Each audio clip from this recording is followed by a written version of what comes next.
Bismillahirrahmanirrahim. Assalamualaikum warahmatullahi wabarakatuh. Selamat berjumpa kembali. Semoga semua Anda dalam keadaan sehat walafiat bersama dengan keluarga.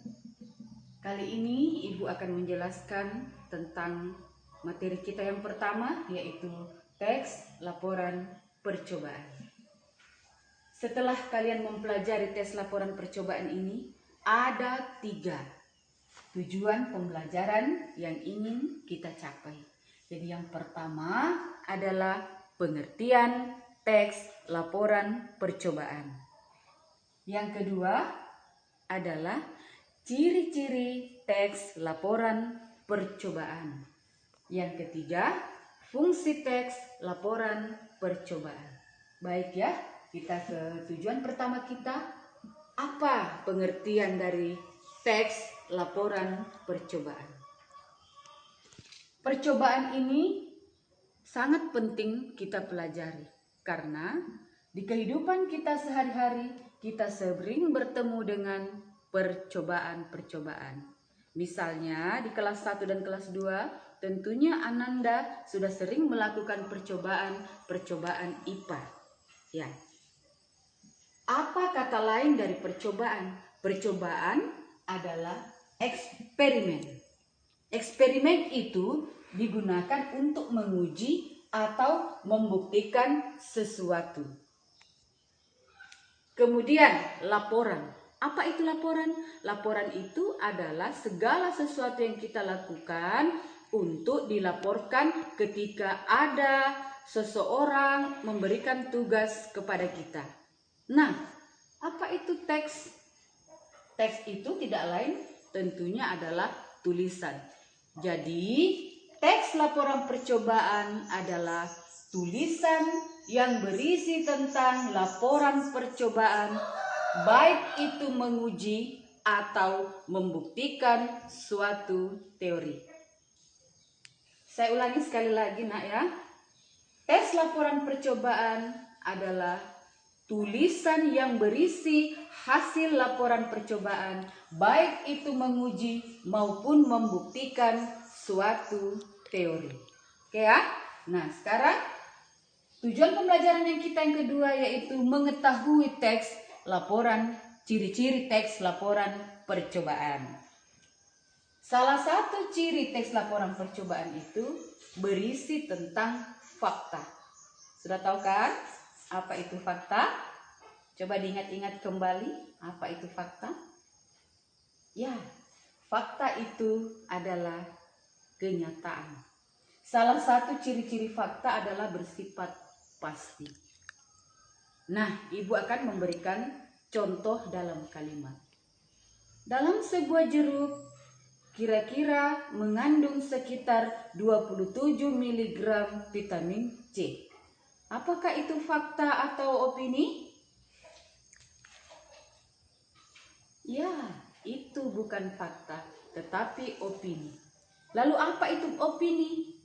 Opini itu adalah pendapat yang belum tentu benar. Mengapa itu bukan fakta?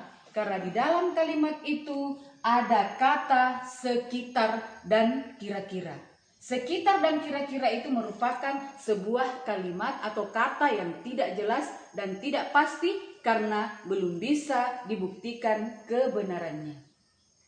Nah, yang mana itu fakta? Contoh dalam kalimat. Dalam sebuah jeruk mengandung 27 mg vitamin C. Mengapa itu fakta? Karena sudah tidak ada kata sekitar, kira-kira, mungkin, diduga, dan sebagainya yang bersifat pendapat atau opini. Contoh lain dalam kalimat. Mungkin hari ini akan hujan deras.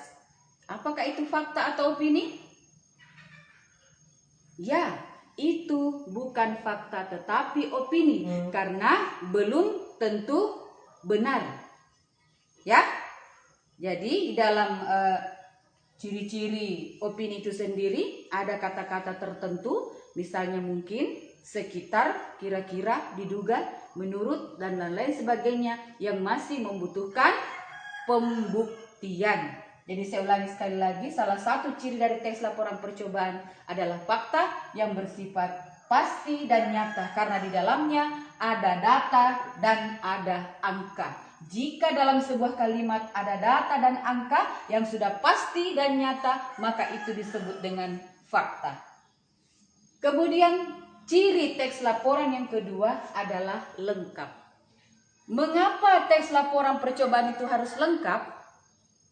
Agar orang yang membaca atau mendengar atau membaca tes laporan percobaan kita itu, mereka bisa mengetahui dengan jelas informasi yang kita sampaikan.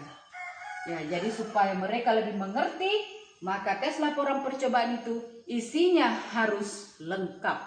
Nah, ciri yang ketiga adalah objektif. Apa itu objektif? Objektif adalah sesuai dengan apa adanya. Contoh, jika Ananda ingin mengetahui bahwa di dalam saus yang kalian sering makan di sekolah itu ya, kalian konsumsi itu ada botol saus, pasangannya adalah kecap. Jika di dalam kecap atau saus itu mengandung beberapa zat yang sangat berbahaya bagi tubuh, maka untuk membuktikannya kalian harus banyak membaca, banyak mencari sumber apakah di dalam sebuah kecap atau saus lombok itu mengandung zat berbahaya atau tidak. Nah, jika kalian sudah menemukan bahwa tidak semua kecap atau saus lombok dalam sebuah botol itu berbahaya bagi kesehatan, bagi tubuh kita karena mengandung berbagai jenis zat-zat yang beracun atau boraks, maka Ananda harus menuliskannya dengan kenyataan yang ada. Jadi kalian bisa melaporkannya nanti bahwa tidak semua saus lombok atau kecap itu mengandung zat-zat yang berbahaya bagi tubuh, sehingga ada yang layak dikonsumsi dan ada yang tidak layak untuk dikonsumsi. Baik ya, Ibu lanjutkan kembali untuk mengetahui ini ya, yang ketiga, tes laporan percobaan itu memiliki fungsi. Jadi salah satu tujuan pembelajaran yang ketiga adalah mengetahui fungsi teks laporan percobaan. Nah, yang pertama, fungsi teks laporan percobaan itu sebagai sumber informasi. Nah, jika Ananda ingin mengetahui, siapa yang suka dengan es krim? Ada yang suka dengan es krim? Ya, Ibu juga suka dengan es krim.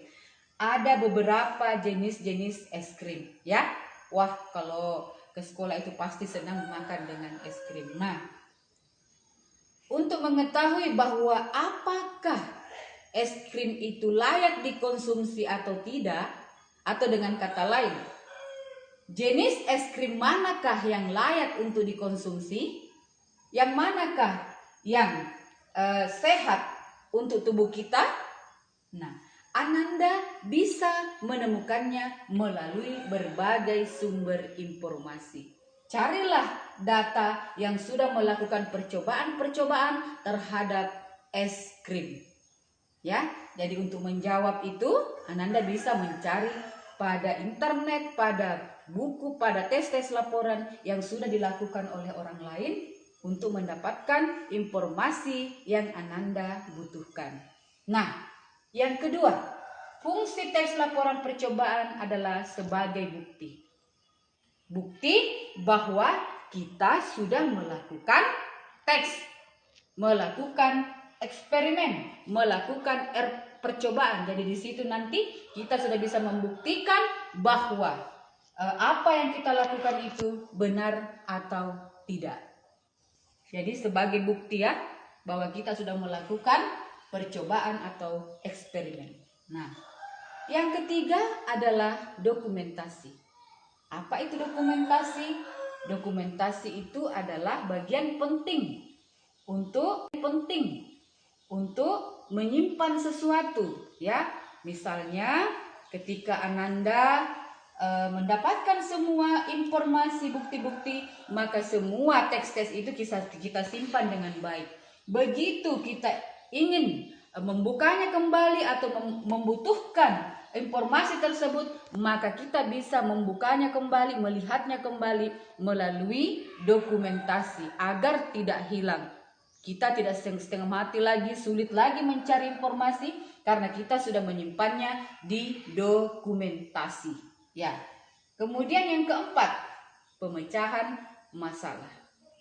Jadi fungsi tes laporan percobaan yang keempat adalah pemecahan masalah.